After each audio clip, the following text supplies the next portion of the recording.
나 무엇과도 주님을 바꾸지 않으리. 다른 어떤 은혜 구하지 않으리. 오직 주님만이 내 삶의 도움이시니 주의 얼굴 보기 원합니다. 나 무엇과도 주님을 바꾸지 않으리. 다른 어떤 은혜 구하지 않으리. 주님만이 내 삶의 도움이시니 주의 얼굴 보기 원합니다. 주님 사랑해요.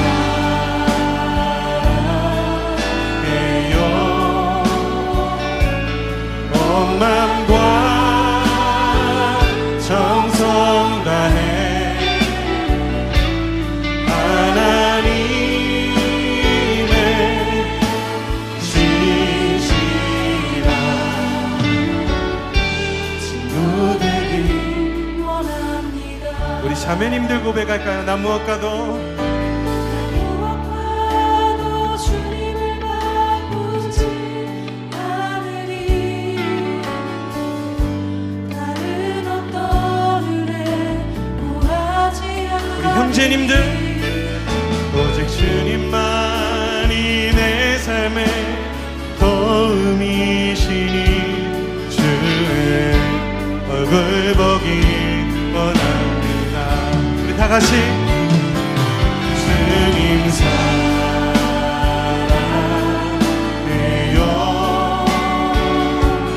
온 마음과 정성 다해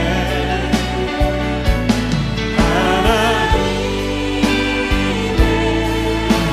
신실한 친구 되기 주님 사랑해요. 주님 사랑해요. 온 마음과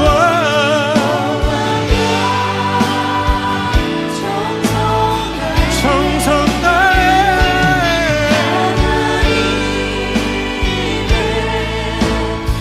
우리 기도하며 나아갈 때 주님의 마음 알게 하여 주시옵소서. 하나님 주님의 뜻 앞에 순종하며 나아가는 예배 되게 하여 주시옵소서. 우리 함께 기도하며 나갑시다. 주님 우리를 향한 그 사랑, 우리를 붙드신 주님의 은혜, 우리를 향한 주님의 계획하심 하나님 그 마음 알길 원합니다. 주님 사랑 앞에 나아가길 원합니다.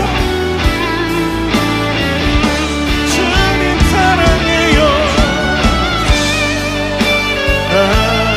사랑해요. 온 마음과 정성 다해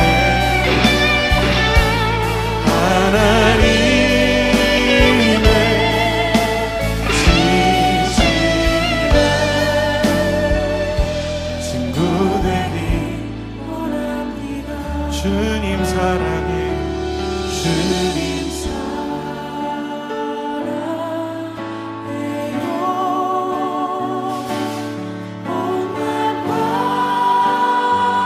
정성 다해 하나님의 신실한 친구 되기 원합니다. 하나님의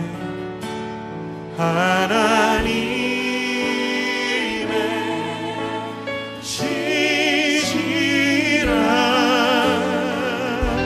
친구 되기 원합니다. 우리의 삶에 찾아오셔서 주님의 마음, 주님의 계획, 주님의 은혜로 우리를 인도하시는 주님, 주님의 신실한 친구 되길 원합니다. 오늘도 우리를 인도하시는 주님 찬양합니다. 에스더서 9장 29절 말씀 한 절만 읽어봅니다.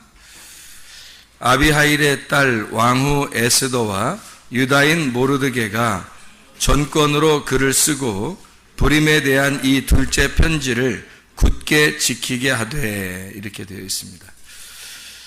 아까 우리는 둘째 편지에 대한 이야기를 우리가 많이 못 나눠서, 그래서 같이 둘째 편지에 대한 이야기를 좀 더 나누려고 생각을 하고 있어요.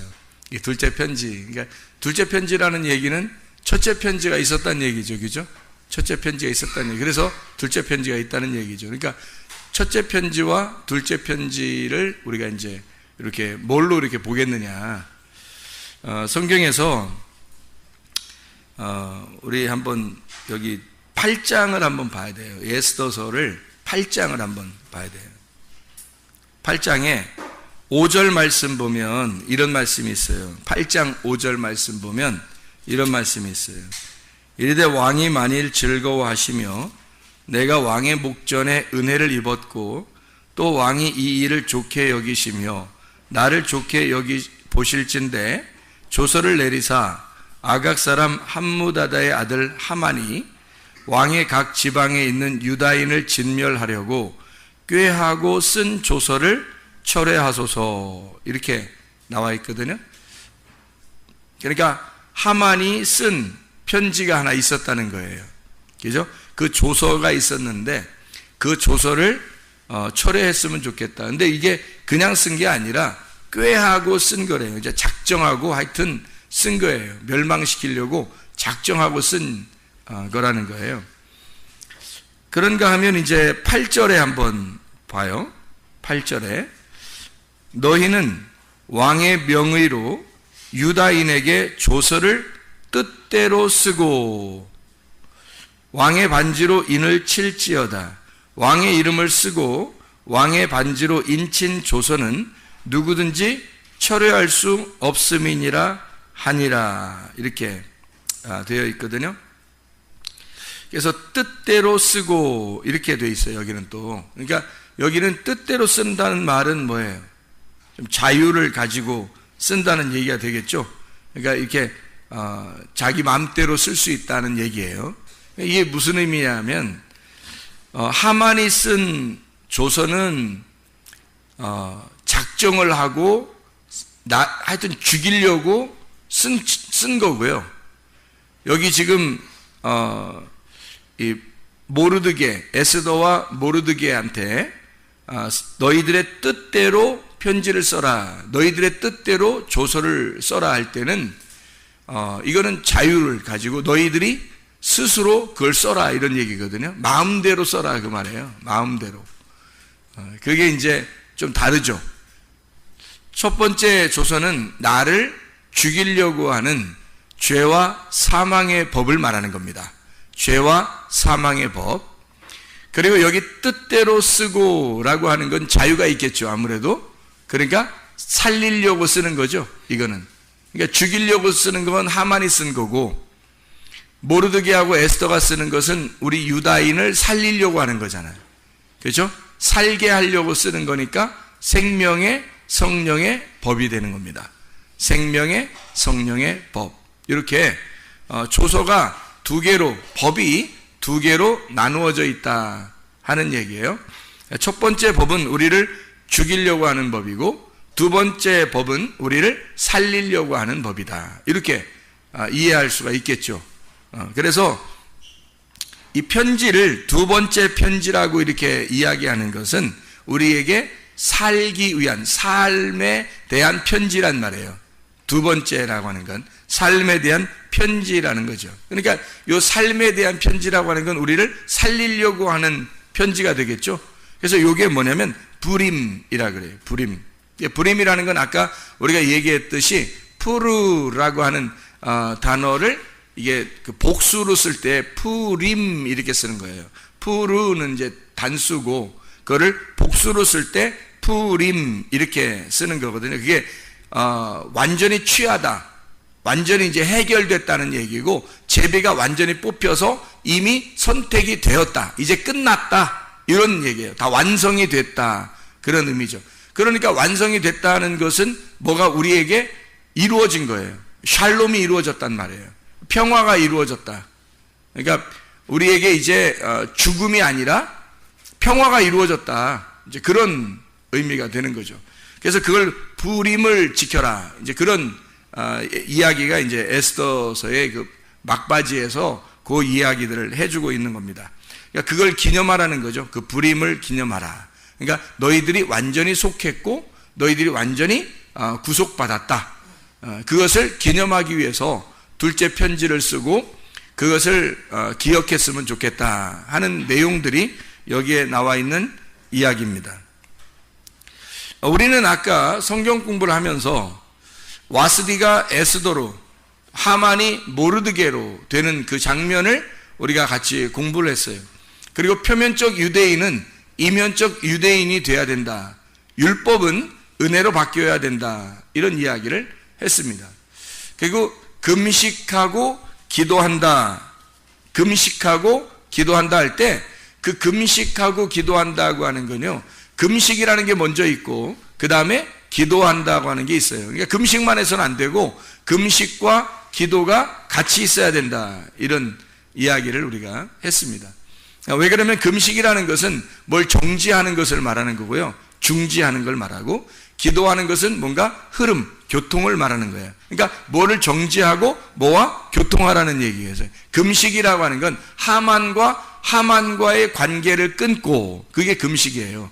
하만과의 관계를 끊고 그리고 모르드게와 함께 교통해라. 그래서 유다인이 돼야 된다, 이런 말이거든. 그러니까 하만하고 아말렉하고 끊고 그리고 하나님의 백성들과 함께 교통하는 기도, 이렇게 되는 거예요. 금식하고 기도하라, 이런 이야기를 우리가 같이 이야기했어요. 그래서 그걸 예배라 또는 기도라, 기도라고 할 때는 기도와 구제가 또 있어야 된다. 그래서 이 모르드게 같은 경우는 하나님과의 기도가 이렇게 성립이 된 사람이에요. 그래서 그 기도가 성립이 되니까 자기를 통해서 편지를 쓰게 하고, 편지를 통해서 부림을 지켜라, 그렇게 이야기를 하거든요. 그것은 그들에게 샬롬을 주고 싶은 거예요. 평화, 하나님의 평화를, 생명의 성령의 법 안에서 평화를 주고 싶은 거예요. 그게 이제 모르드게, 그걸 전달해 준다라고 하는 걸 구제라고 그러는 거예요. 그러니까 전달해 준다, 내게로부터 다른 사람에게 내가 가지고 있는 걸 전달해 준다, 이걸 구제라, 그렇게 이야기하는 것입니다. 이 평안이라고 하는 게요, 평안, 샬롬이라고 하는 거는 히브리어로 그 헬라어로는 에이레네라고 그래요. 신약에서는 에이레네라고 하는데, 이 에이레네라는 그 원래 단어가 어떤 의미냐면 결합한다는 의미를 가지고 있어요. 화목한다는 의미를 가지고 있습니다. 그런 이제 이것을 염두에 두고 평화라고 하면 뭐를 평화라고 이렇게 할까? 평화롭다, 이런 걸 평화라고 이렇게 할 수 있어요. 그러니까 물이 잔잔하다, 이런 걸 생각하면 되죠. 물이 잔잔하다, 평화롭다, 그렇게 할 때 평안, 에이레네, 이렇게 보면 되는 거죠. 막 이렇게 요동치고 이러는 건 두려움이죠. 무섭고 두렵고 싸납고 뭐 이런 거죠. 근데 평안하다 그러면 이게 물이 잔잔해졌다, 그 말이에요. 그러니까 그 화평해졌다, 예수의 평안이 우리에게 왔다, 그 말이고, 보혜사와 관계가 있어서 그 보혜사가 진리의 성령이 우리에게 오시면 평안을 준다는 거예요. 너에게 평강이 있을지어다 할 때도 예수님이 부활하시고 난 다음에 평강이 있을지어다, 그런 얘기는 너희들의 마음이 물결이 잔잔해졌으면 좋겠다, 그런 이야기예요. 그 물결이 잔잔해진다는 말은 어떤 의미로 다시 말할 수 있을까? 제가 물어보지 않고 그냥 제가 대답하는 편이 훨씬 더 나을 거예요. 물결이 잔잔해졌다, 이런 의미는 속에 이렇게 뭐가 요동치는 게 없이 평안해졌다, 그런 말이잖아요. 그러니까 이제 속에서 뭐가 안 일어나는 거냐면 서로 싸우는 게 없다는 얘기예요. 그죠? 전쟁이 없단 말이야. 내 속에서 전쟁이 사라졌다, 이걸 평안이라 그러는 거예요. 평안, 그러니까 전쟁이 없어졌다, 전쟁이 끝났다는 말은 뭐냐면 속에 사람이 마음이 두 개가 있는데 그 두 개의 마음을 이렇게 두 개의 마음이 있으면 이렇게 막 싸우거든요. 두 개의 마음이 하나로 평정을 이루었다는 말이에요. 그러니까 평화라고 그러죠. 전쟁이 사라진 거죠. 사람의 속에 마음에는 말이 두 개가 있다고 했어요. 나의 말과 하나님의 말. 하나님의 말과 나의 말이 있는데 이 나의 말이 져서 항복을 해버리면 하나님의 말씀만 있게 되겠죠? 그러면 평안하게 되는 거예요. 근데 나의 말이 이겨버리면 하나님은 절대 지지 않거든요. 그래서 계속 싸우는 거예요. 계속 나의 말이 있는 한 우리의 속에는 나의 말과 하나님의 말이 계속 싸우는 거예요. 내가 생각하는 나의 꿈과 하나님의 꿈이 계속 싸우는 거죠. 나의 소원과 하나님의 소원은 계속 싸우는 거예요. 근데 이게 평화롭게 되었다는 말은 무슨 말일까? 이 싸움이 그쳤다. 싸움이 끝났다. 뭘로 끝나야 끝날까요? 하나님 편에서 이겨야 끝나요. 내 편에서 이겨서는 못 끝나요. 죽을 때까지 안 끝나요. 그게 하나님의 편에서 이겨야 그게 끝난다 하는 말입니다. 전쟁이 없는 상태를 물이 잔잔하다, 평화롭다, 그런 하나님과 나의 전쟁이 끝났다, 그런 상태를 평화롭다라고 이야기할 수 있습니다. 다시 말하면 내 믿음으로 사는 게 아니라 그리스도의 믿음이 와서 그리스도의 믿음이 온 상태가 되었다. 나의 믿음의 상태가 아니라 그리스도의 믿음의 상태가 되었다. 그러니까 나의 머리가 아직도 붙어 있는 게 아니라 나의 머리를 잘라내고 그리스도의 머리를 붙여놨다. 머리가 바뀌었다. 그 말이에요. 머리가 바뀌었다. 그러면 평화하죠. 그게 샬롬입니다. 이 샬롬, 머리가 바뀐 상태, 이거를 샬롬. 보혜사가 하나님의 성령, 그 예수의 영이 우리에게 들어오시면, 지금 우리에게 들어오신다. 엘코마이하고 들어오시면 이 성도의 몸이 성령님의 집이 되는 거잖아요. 그러면 성령님은 늘 어떻게 해요? 평안하죠. 성령님은 평안하기 때문에 성령이 완전히 나에게 들어와서 장악하기 전까지는 내가 평안이라는 게 아직 없겠죠. 그러니까 평안이라고 하는 건 첫 번째에 있는 하만이 죽어야, 모르드게만 살아있어야 평안이 온다는 말이에요. 모르드게만. 그러니까 하만이 안 죽어서는 늘 모르드게와 하만은 싸우기 때문에 내 속에서 모르드게와 하만이 계속 싸우니까 전쟁이 일어나죠. 평안하지 않습니다. 근데 하만이 죽어요. 그리고 모르드게가 달려야 할 그 자리에 하만이 죽은 거예요. 누가 죽은 거예요? 내가 죽은 거예요. 그리고 모르드게가 살아난 거예요. 그리스도가 살아난 거란 말이에요. 그러면 전쟁이 끝나죠. 평화롭게 되는 것입니다. 이 샬롬이라고 하는 이 화평, 평화라고 하는 단어가 행복한이라는 단어거든요. 평화로운. 아시잖아요, 여러분. 샬롬 그러면 인사할 때도 샬롬 그러잖아요. 평화, 행복한, 안전한, 평화로운. 샬람이라는 데서 왔는데 이 샬람이라는 게 완전하다라는 단어입니다. 완성이 되면 뭐가 일이 끝나잖아요. 일이 회복이 되고 뭐가 온전하게 끝나게 되면 샬람, 완전해진 거예요. 이루어진 거야. 그러니까 평안하죠. 샬롬이 오는 거죠. 일이 안 끝나. 계속해서 내 속에서 일이 안 끝나고 계속 뭐 싸움이 있으면 이게 평안이 오는 게 아니죠. 그래서 속에서 어쨌든 여러분 마음속에 두려움이 아니라 평안, 다시 말하면 이 속에서 뭔가 나를 쉬게 하는 게 와야 된다는 거예요. 나를 쉬게 하는 게. 그게 평안이라는 거예요. 그러니까 주님께서는 우리에게 화평한 자라고 그러죠. 주님이 부활하시고 난 다음에 제자들한테 뭘 첫 번째 줬다고요? 평화하라, 그렇게 말하잖아요. 평화하라는 말은 내가 너희들과 함께 있겠다는 말이에요. 그죠? 내가 너희들과 함께 있겠다. 그러니까 너희들 무서워하지 마라. 근심하지 마라. 내가 너희들과 함께 있을 테니까 평화해라. 평화를 전해주는 자가 되었단 말이에요. 평화를 전해주는. 예수님이 처음에 부활하고 난 다음에 뭐 다른 거 줄 수도 있었는데 평안을 준다, 평안할지어다, 그렇게 말하는 것은 뭔가 예수님이 주는 게 뭐 평안이라는 게 뭔가 큰 의미가 있다는 거죠. 그죠? 그죠? 너희들이 지금 속에서 분쟁이 일어나고 뭔가 네가 아직 살아있는 거, 그러면 너가 죽어버리면 평안이 들어갈 거야. 싸움이 끝날 거야. 전쟁이 끝날 거야. 너 평안해야 돼. 그래야 하나님의 사람이고 그게 천국 백성이라는 거예요. 그러니까 평안해야 돼. 그게 굉장히 중요한 거예요. 기도하다가도 여러분 안에 평안이 안 오잖아요. 그러면 좀 기도를 좀 뭐 방향을 바꾸든지 어쨌든 뭐 우리는 좀 하나님의 뜻대로 기도해야 되겠죠. 근데 평안하고 뭔가 하나님의 뜻에 합당한 것 같고 하나님의 뜻에 맞는 것 같아요, 이 기도가. 그러면 마음이 평안하겠죠. 하나님께서 원하시는 것이 될 거니까. 하나님의 마음과 하나가 되면 마음이 평안하게 된다는 거죠. 평안이 우리에게 꼭 있어야 된다는 거예요. 다른 것도 중요하지만 주님께서 우리에게 평안을 전달해 주는 자, 화평케 하는 자, 화목을 만들어내는 자, 중간에서 하나님과 우리 사이를 연결시켜 주는 자. 마태복음 5장 9절의 말씀, 화평케 하는 자, 에이레노 포이오스라는 단어인데요. 이 에이레네라는 단어, 결합한다, 평안이라는 말하고 번영, 안식한다, 그 말하고요. 포이에오라는 완수하다, 만들다, 실행하다, 그렇게 된다, 그 말이에요. 그러면 다시 말하면 무슨 말이에요?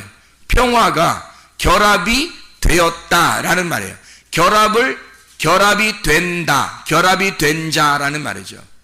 그러니까 하나가 된 자, 평안한 자, 화평케 하는 자라고 하는 건 하나를 만드는 자, 무슨 존재가 된 자, 평안이라는 존재가 된 자라는 말이에요. 한마디로 말하면 솔로몬이 되었다, 이 말이에요. 솔로몬이 되었다. 다윗은 늘 전쟁했죠. 그래서 십자가 예수라고 그래요. 그러니까 성전을 세울 수가 없습니다.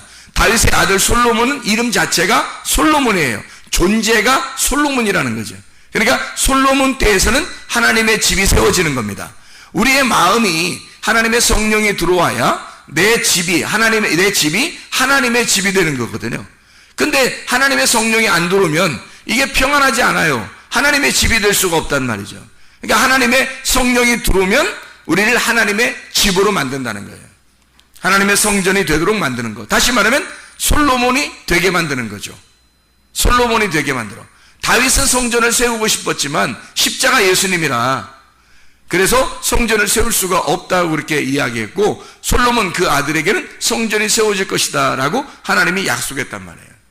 그 말은 진정한 평안이 네 속에 올 때 하나님의 집이 이루어질 것이고, 솔로몬이라는 존재가 될 때 그때 하나님의 집, 하나님의 성전이 될 것이다 라고 하는 것을 이야기하는 거죠. 화평이라고 하는 거, 에베소서 2장 한번 보면 에베소서 2장 13절에 에베소 2장 13절에 이런 말씀이 있어요. 뭐라 되면 이제는 전에 멀리 있던 너희가 그리스도 예수 안에서 그리스도의 피로 가까워졌느니라. 그는 우리의 화평이신지라. 누가요? 예수 그리스도가 화평이신지라. 둘로 하나를 만드사 원수된 것 곧 중간에 막힌 담을 자기 육체로 허시고, 이렇게 되어 있거든요. 둘이 하나를 만드는 존재, 그게 화평, 예수님이 화평이신 존재라는 겁니다. 둘을 하나로 만드는 존재, 솔로몬이라는 얘기예요. 솔로몬, 화평, 예수님이 솔로몬이다, 화평이다, 평안이다. 둘이 하나를 만든다. 그래서 둘이 함께 하나님 안에서 보조를 맞춰 가도록 만든다 하는 얘기예요. 마치 이게 소가 두 마리가 있는데 한 마리 소가 어미소예요. 한 마리 소는 아기소고, 그래서 어미소와 아기소가 함께 멍에를 같이 매서 어미소가 가는가, 아기소가 먼저 가는 게 아니라 어미소가 가면 아기소는 그냥 끌려가는 거지. 이렇게 끌려간다는 게 뭐 질질 끌려간다는 뜻이 아니라 함께 묶어있기 때문에 어미소가 가면 같이 이렇게 따라가는 거예요, 쉽게. 그러니까 우리는 아기소와 같은 거고, 하나님은 어미소, 주님은 어미소와 같은 거라 같이 둘이 하나가 돼서 하나님께서 가실 때 우리가 함께 그냥 따라가는 거예요. 그게 아기소. 그 대신에 어미소는 우리에게 책임을 가지고 있죠. 책임을 가지고 우리를 끌고 갈 것이고, 아기소는 사명 가지고 끌려가는 그 고통이 어느 정도 있다는 얘기죠. 그리스도를 따라가는 데 있어서는 항상 뭐 즐거움만 있는 게 아니라 뭔가 주님 안에서 고통스러운 일도 있다는 얘기예요. 근데 그것이 어미소와 함께 가기 때문에, 하나님과 함께 가기 때문에 그렇게 어렵지 않다는 겁니다. 그 일이 다 이루어질 수 있다는 거예요. 하나님의 그 농사를, 하나님이 농사 짓는데 어디를 농사 짓겠어요? 하나님이요. 어디 농사 짓겠어요? 내 마음을 농사 짓는 거란 말이에요. 내 마음을 농사 짓는 거야. 근데 누가 농사 짓는 거야? 어미소와 아기소가 함께 농사를 짓는 거야. 근데 그 농사가 완전히 이루어지겠어요? 안 이루어지겠어요?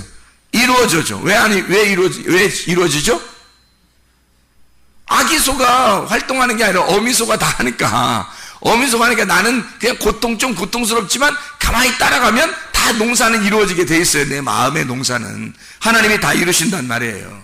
에베소서 4장 3절 말씀을 한번 이렇게 보면요. 에베소 4장 3절 말씀 이렇게 되어 있죠. 평안에 매는 줄로 하나 되게 하신 것을 힘써 지켜라. 그런 말씀이거든요. 하나 되게 하신 것, 헤노테스, 하나됨, 연합, 헤이스에서 나왔는데 하나라는 겁니다. 하나됨, 지켜라 라고 하는 것인데 테레오라는 말입니다.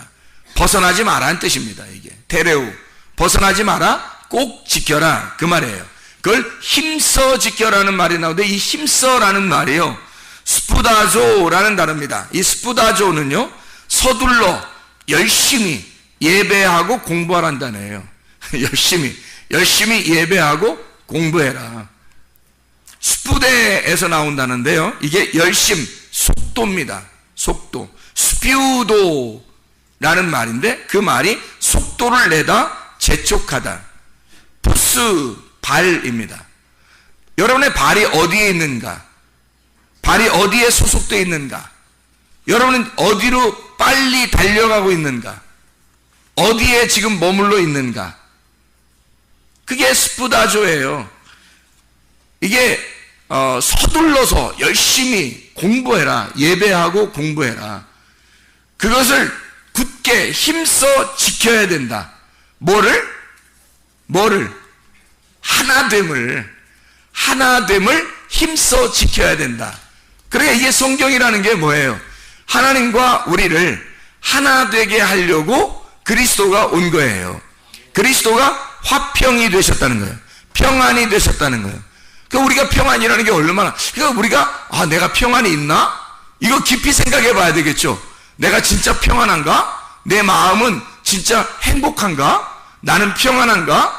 이게 하나님하고 나하고 이렇게 하나가 되게 하려고, 그러면 평안하다는 거예요. 그러면 샬롬, 솔로몬이 온다는 거예요. 솔로몬이 된다는 얘기야.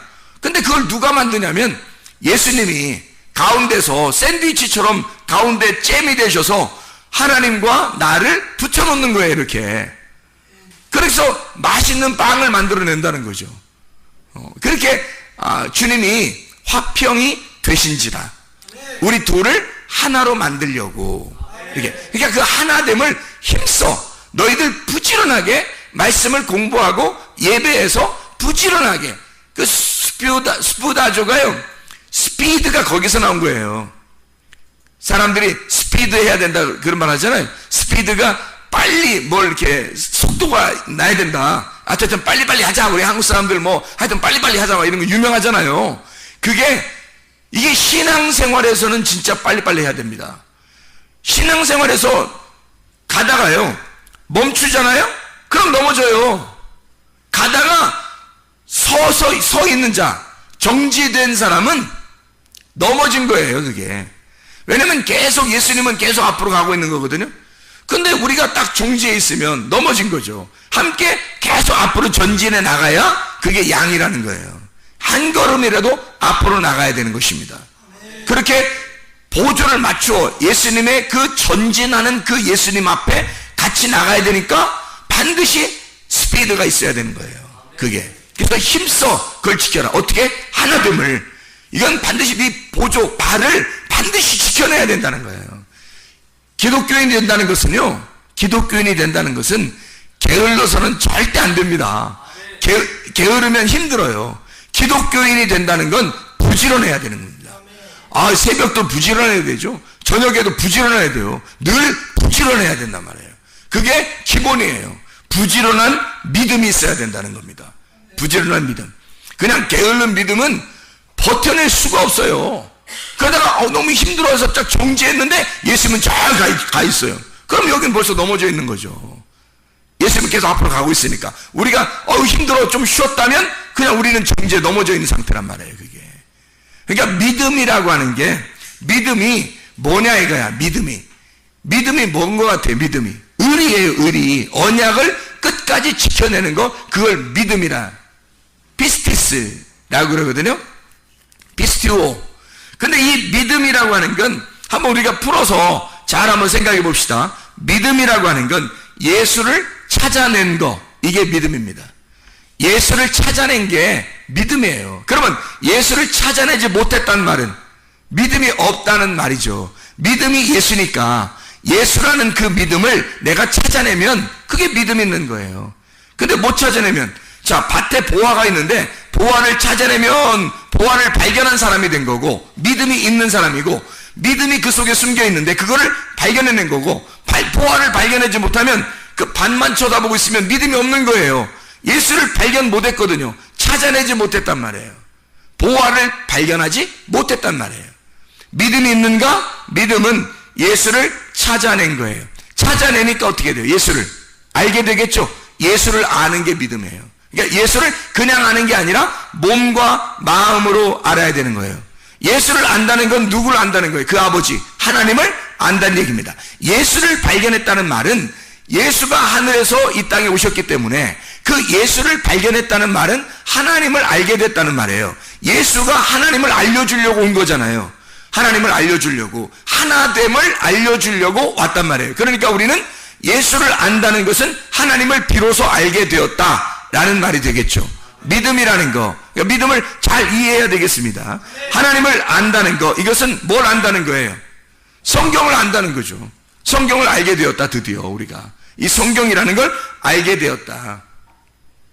자, 머리로 이 성경을 이렇게 본문을 이렇게 알게 된 사람이 있어요. 성경을 보다 보면, 그죠?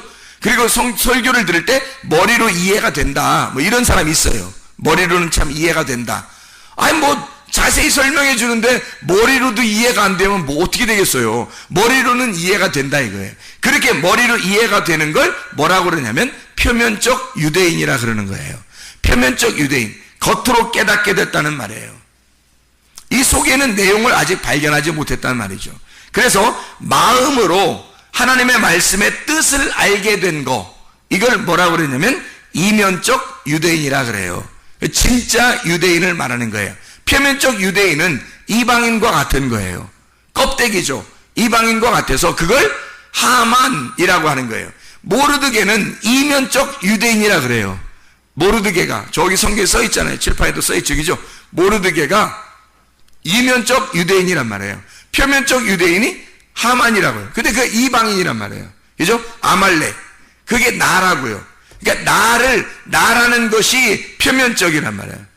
그게 그 표면적인 유대인이, 이면적인 유대인, 진짜 유대인은 그리스도를 말하고, 표면적인 유대인을 이방인이라고 그래요. 이방인을 뭐라고 이야기하냐면, 이방인을 하나님을 모르는 사람을 이방인이라 그러는 거예요. 하나님을 모르는 사람. 그럼 하나님 모르는데 세욕을 따른데 또 세욕, 욕정이 강하다 이 말이에요. 정욕적이라 이거예요. 음란하다. 여러분이 이 세상 이렇게 볼 때 사람들이 막 음란한 사람들이 많이 있어요, 없어요? 많죠? 음란한 사람들이 많아요. 혼자 있을 때도 음란하고 사람들과 함께 있을 때도 음란하고 막 음란해요. 이 세상이. 그런 음란한 세상에서 음란한 세상을 이렇게 보여주는 게 그 뭐겠어요, 그 사람들이. 보여주는 거예요. 이방인이 뭐라는 걸 보여주는 거예요, 그 사람들이. 표면적 유대인이 뭐다라고 하는 걸 보여주는 거거든요. 그게 그 음란, 세욕이 뭐냐면요, 세욕, 제사를 열심히 드린다는 뜻이에요. 제사를 열심히 드린다는 단어입니다. 그 다시 말하면 열심히 예배한다, 그런 의미예요. 그게 이방인이라는 겁니다. 표면적 유대인이요. 표면적 유대인들은 열심히 하나님 앞에 예배하는 자들. 근데 하나님은 우리에게 뭘 하고 싶냐면, 하나님은 우리에게 너는 가만히 있어. 내가 하나님 됨을 알지어다. 내가 하나님이라는 걸 좀 알았으면 좋겠다. 너 믿음으로 천국 오는 거야. 너 믿음만 가지고 있으면 돼. 내가 너를 예배할게. 내가 너를 섬겨줄게. 너는 하나님 나를 잘 깨달아 알았으면 좋겠어. 내가 너를 섬겨. 이렇게 하나님이 우리에게 그런 말씀하시는 거예요. 그러니까 하나님이 우리를 섬겨주는 사람은 유대인이라 그러는 거고요. 그게 모르드게입니다. 하나님이 일을 해주신 거죠. 모르드게한테. 하만은 자기가 열심히 노력해서 하여튼 최고가 되려고 노력하는 사람이에요. 하만이라는 사람. 그게 표면적 유대인이에요. 이방인 같은 자들이죠. 그런 사람들은 열심히 하나님 앞에 막 섬기려고 했던 사람. 이런 사람들이요. 그런 사람들은 멸망하게 됩니다. 이방인은 멸망하고 유대인이 구원받는 거니까. 그러니까 이면적 유대인이 진짜 유대인이다. 이런 얘기를 하는 거고요. 유대인이나 이방인이나 모두 다 뭐라고? 마음의 할례를 받아야 구원을 받는 거다. 그 마음에 믿음이 있어야 구원받는 거지 라고 로마서 3장에 설명하고 있는 거예요. 그래서 로마서 2장과 3장을 잘 읽어보면 유대인과 이방인에 대한 이야기가 자세하게 표면적 유대인과 이면적 유대인, 그리고 유대인이든 이방인이든 상관없이 하나님은 마음의 할례를 받는 믿음으로 말미암아 구원받게 만들었다. 이렇게 설명을 잘 해주고 있습니다. 머리로 본문만 아는 사람들, 예를 들어 포도나무와 가지를 성경에서 이야기하죠. 예수님은 포도나무요, 우리 너희는 가지다 할 때 예수님을 포도나무요. 그러면 뭘 깨달아야 돼요? 마음으로, 내용으로 아는 사람은요, 포도나무가 성경에 나오면 뭐라고 나와야 돼요? 예수님 알아야 되겠죠. 가지, 그러면 성령, 나를 의미하는 그런 의미를 설명하게 되겠죠. 그걸 그냥 가지, 포도나무가 가지 있구나, 농사 짓는구나, 뭐 이렇게 보면 안 된다는 거예요, 성경이. 그럼 이해가 안 되는 거죠. 먼저 온 자는 절도며 강도요, 나는 선한 목자다. 요한복음 10장에 나와 있죠. 그러면 그 먼저 온 자가 절도며 강도요, 나는 선한 목자다. 그런 말은 뭘 설명하려고 했던 거겠어요? 뭐를 설명하려고? 먼저 온 자, 율법을 의미하는 거죠. 먼저 온 자, 율법이 너를 강도질한다는 거예요. 그래서 너를 죽여, 반을 죽여서 네가 누군지를 깨닫게 하는 거예요. 그리고 두 번째 온 선한 목자가 은혜와 진리가 되신 예수님을 설명하는 거죠. 그렇죠? 그러면 구약의 출애굽할 때 그 만나는 뭐예요? 출애굽 만나를 지금도 내려주면 먹고 싶다, 이런 얘기하면 안 되는 거죠. 왜냐하면 그 성경을 통해서 뭐를 설명하는 거니까? 생명의 떡 예수님, 하늘에서 내려온 예수를 설명하는 거란 말이에요, 성경은. 그러니까 구약 성경이든 신약 성경이든 뭐를 설명하려고 하는 것이었냐면 하나님의 영을 설명하는 거예요. 영이라는 것은 보여요, 안 보여요? 안 보이는 거예요. 자, 영이라고 하는 걸 정의를 내려봐요. 뭐라고 하려나? 영이라면 뭐라고 얘기하겠어요? 여러분 같으면 영은 뭐다? 영은 빵이다? 아니, 영은 뭐다? 영이다? 영은 뼈와 살이 없는 걸 영이라 그래요. 뼈와 살이 없는 걸. 뼈와 살이 없는 영, 뭐겠어요? 말씀. 요한복음 1장 1절에 태초에 말씀이 계시니라. 그게 뼈와 살이 없어요. 그래서 요한복음 1장 14절에 말씀이 육신이 돼서 왔어. 이 육신은 뭐예요? 뼈와 살이 있는 거지. 그래서 말씀이 뼈와 살을 입고 오는 거, 말씀이신 하나님이 뼈와 살을 입으시고 오면 예수님이란 말이에요.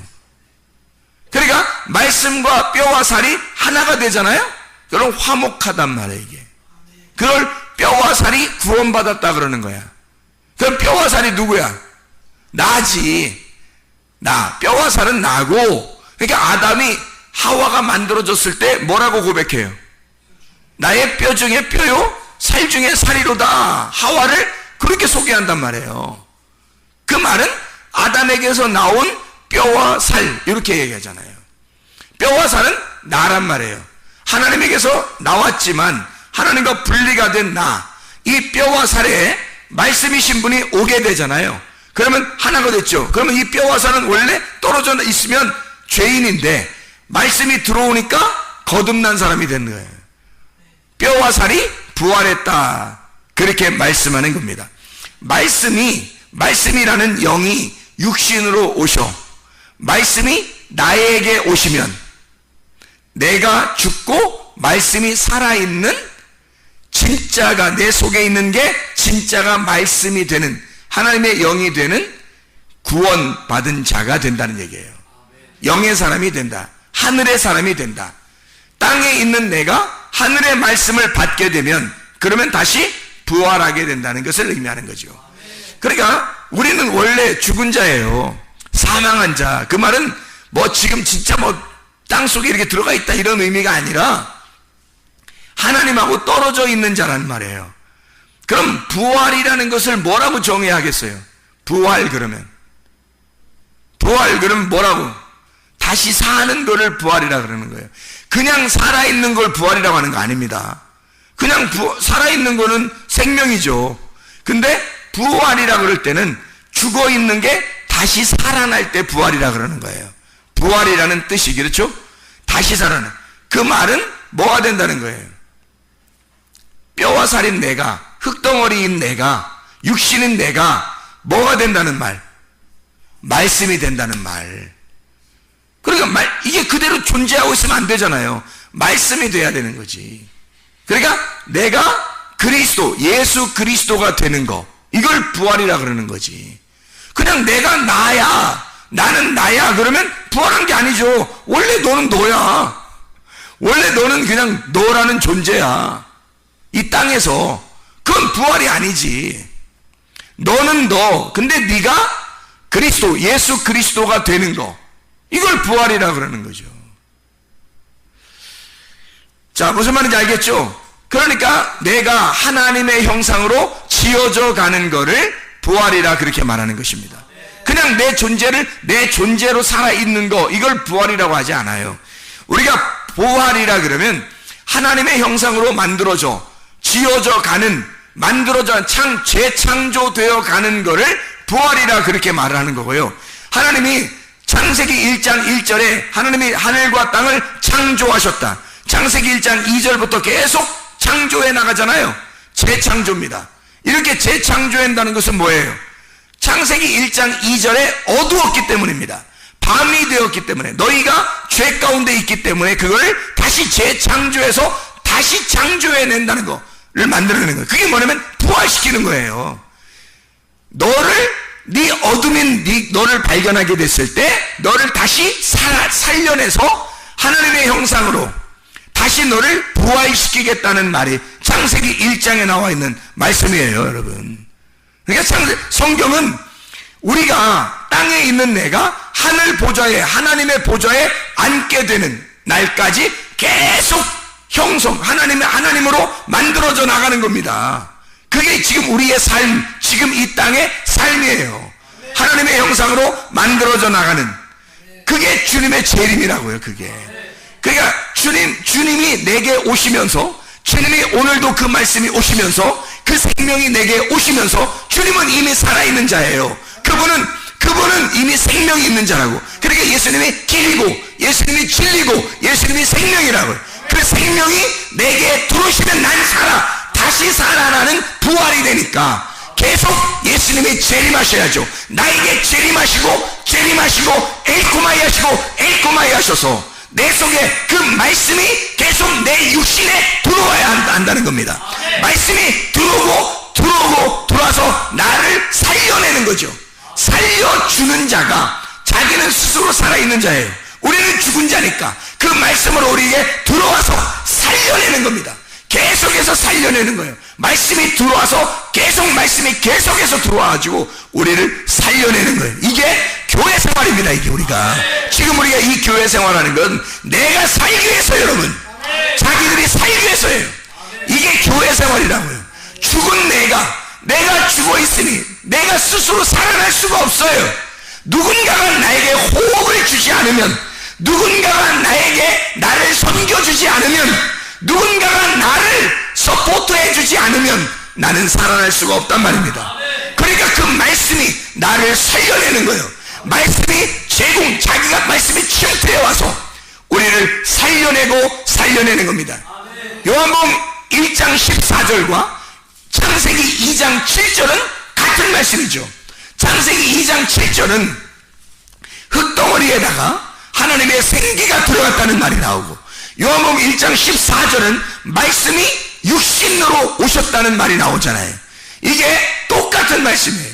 하나님의 말씀이 내 속에 들어와야 한다. 죽은 나에게 하나님 말씀이 들어와서 나를 살려내는 것이다, 이 말입니다. 그러니까 내가 이방인의 세욕적인 그 삶을 그대로 유지하는 게 아니라 거기에서부터 나는 탈출을 시도해야 된다고요. 거기서 탈출해야 부활할 수 있단 말입니다. 우리가 여전히 나의 삶, 이방인의 삶, 세욕적인 그 삶을 그대로 따라가서는 안 된다는 거죠. 열심히 나는 섬긴다고 하나님을 섬긴다고 해보지만 그런 노력이나 율법을 통해서는 구원받을 수가 없어요. 하나님이 나를 섬겨주셔야 하고 하나님이 나를 찾아오셔야 합니다. 그게 뭐냐면 말씀이에요. 말씀이 여러분에게 침투해 들어오고 말씀이 여러분을 살려내는 것입니다. 그러니까 우리는 이런 이방의 삶에서 너희는 떠나라, 그런 삶에서 음녀의 길에서 너는 떠나라, 그거거든요. 그게 하만에게서 떠나라, 그리고 모르드게와 하나가 되란 말이에요. 그러면 모르드게가 너에게 편지를 줄 것이다. 생명의 성령의 법에 편지를 줄 것이다. 너는 그 법 안에서 자유하게 될 것이다, 그 말이거든요. 요한계시록 18장 4절에 내 백성아 거기서 나와라 그랬거든요. 내 백성아, 이 남성 단수입니다. 남성 단수. 내 백성아 거기에서 나와라. 뭐에서 나오란 말이에요? 내 백성아 거기에서 나와라. 음녀에게서 나오라는 거예요. 음녀에게서. 그 음녀가 뭐냐고요? 이 선악과에서, 땅의 말씀에서 나와라. 그 음녀라는 그녀의 재앙, 이 그녀가 여성 단수입니다. 신부 교회가 돼야 되는데 음녀를 만나면, 먼저 음녀를 만나면 우리는 망하는 거예요. 그 음녀는 재앙을 받기로 결정되어 있는 성경의 규칙상 음녀는 재앙을 받기로 되어 있었단 말이에요. 근데 거기에 같이 우리가 있으면 우리도 같은 재앙을 받을 거 아니냐, 하나님의 진노를 받을 거 아니냐 이거야. 거기에서 빠져나와야죠. 그래서 그녀의 여성 단수입니다. 재앙을, 플레게, 상처, 때려, 재난을 주는 거, 플레소, 때리다, 플라소, 빚다, 만들어 막 형성해 나가는 거, 그렇게 그런 거를 받지 마라. 너 그냥 아주 막 부셔버리는 거, 이런 거 너는 받지 마라. 그녀가 받을 거니까, 음녀가 받는 거니까, 하만이 죽는 장소에 있는 거니까 거기에 같이 있으면 함께 죽는 거예요. 하만과 10아들이 어떻게 됐어요? 하만과 10아들이 함께 나무에 달려 죽잖아요. 에스더서 9장을 보면 유다인 모르드게를 통해서 완전히 이게 바뀌죠. 역전이 되어버립니다. 역전이 돼서 9장 14절에 말씀해 보니까 왕이 그대로 행하기를 허락하고 조서를 수산에 들이니 하만의 10아들의 시체가 매달리니라. 자, 25절 에스더가 왕 앞에 나아감으로 말미암아 왕이 조서를 내려 하만이 유다인을 해하려던 악한 꾀를 그의 머리에 돌려보내어 하만과 그의 여러 아들을 나무에 달게 하였으므로 그걸 불임이라 그렇게 불렀단 말이에요. 그 말은 한쪽을 죽이고 한쪽을 부활시킨다는 얘기입니다. 한쪽을 죽이고 한쪽을 부활시키고, 이게 어디에서 일어나는 사건이에요? 내 안에서 일어나는 사건이 되어야 된다는 거죠. 하나님이 그렇게 우리를 자, 그러면 한쪽을 죽여야 되는데 그 죽이는 게 성경이에요. 선택을 해야 돼. 한쪽은 죽이고 한쪽은 살리는 게 이게 하나님의 선택이에요. 근데 하나님의 선택에서, 자, 에서와 야곱이 있다고 해요. 그럼 여러분이 에서가 잘 나가는 사람이야, 야곱이 오히려 고생한 사람이에요. 그럼 여러분 어디에 붙겠어요? 야곱에 붙어야 되는 거예요. 둘째 아들 야곱에. 그래야 이스라엘의 축복을 받는 겁니다. 에서에게 붙었다가는 하나님의 선택에서 벗어나는 거예요. 그러니까 하나님이 선택, 제비를 뽑아가지고 하나님이 하나님의 사람을 선택하는, 그게 불임절이에요. 하나님이 선택하는 자. 여러분, 하나님 선택하려면 한쪽을 죽이고 한쪽을 부활시켜야 되는 거예요. 그쪽을 선택하는 하나님의 선택권이란 말이에요. 그러니까 우리는 죽는 쪽에 선택하지 말고 사는 쪽으로 선택을 해야 되겠죠. 그러니까 내 속에서 죽음에 있어 죽어가야 할 나를 너무 아쉬워하지 말란 말이에요.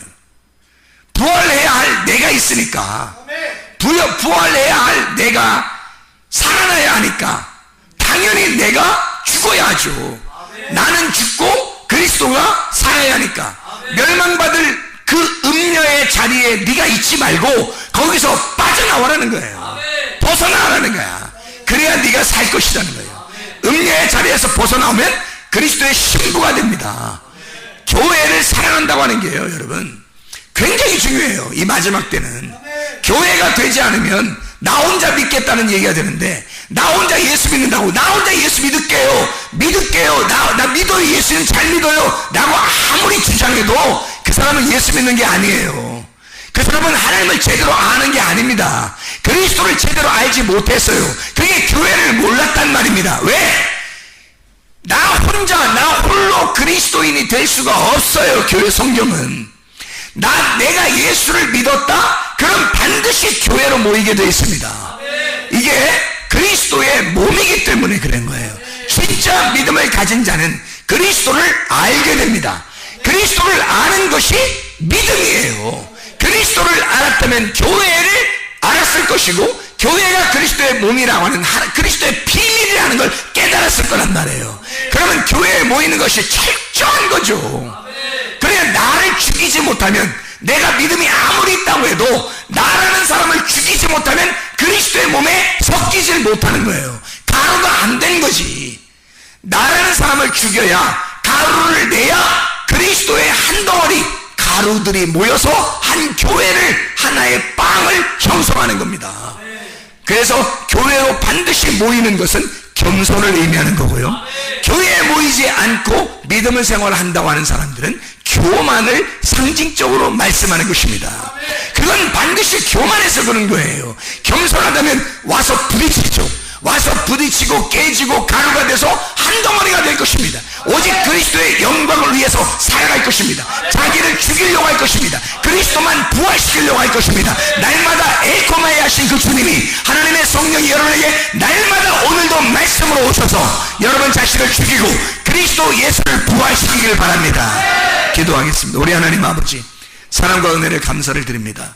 아버지 하나님, 우리의 속에 하만이라고 하는 것을 죽이고 모르드게를 부활시켜서 그리스도 예수 안에 교회로 함께 모이고 교회를 사랑하고 교회 안에서 주를 위해 살다가 주님 만나는 귀한 은혜가 있게 도와주시옵소서. 예수 그리스도 존귀하시기를 받도록 기도드렸사옵나이다. 아멘.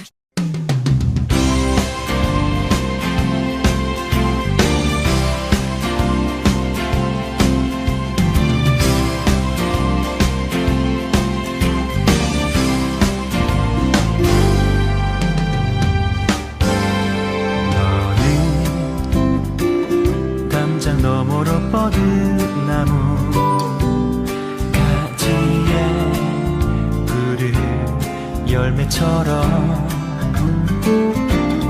하나님의 귀한 축복이 삶에 가득히 넘쳐날 거야.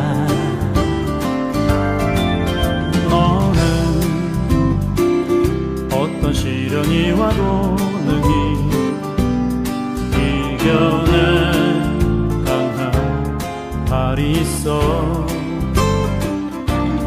전능하신 하나님께서 너와 언제나 함께 하시니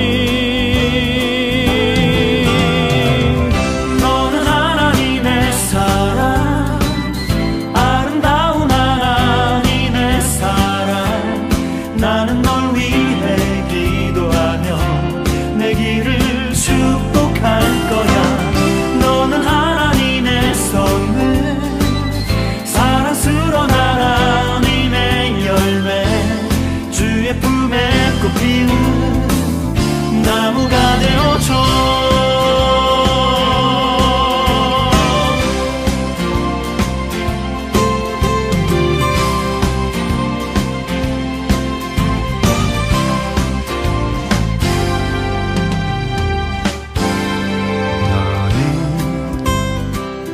담장 너머로 뻗은 나무 가지에 푸른 열매처럼 하나님의 귀한 축복이 삶에 가득히 넘쳐날 거야.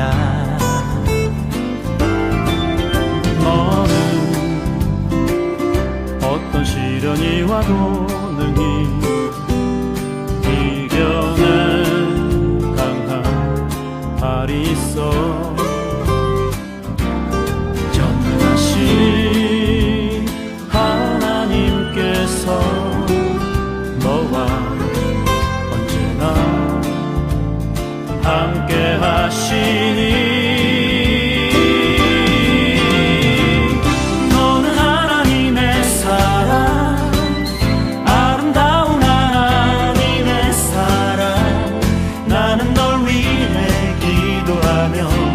내 길을 축복할 거야.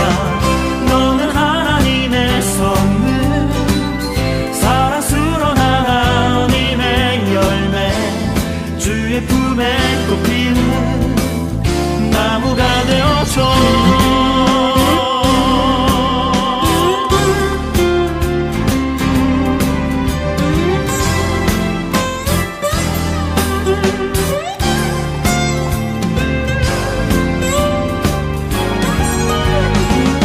너는 하나님의 사랑, 아름다운 하나님의 사랑. 나는 널 위해 기도하며 내 길을 축복할 거야. 너는 하나님의 선물, 사랑스러운 하나님의 열매, 주의 품에 꽃 피운 나무가 되어줘.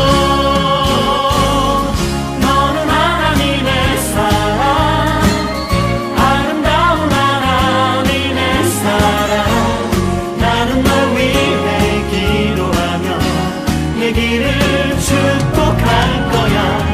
너는 하나님의 선물, 사랑스러운 하나님의 열매, 주의 품에 꽃 피운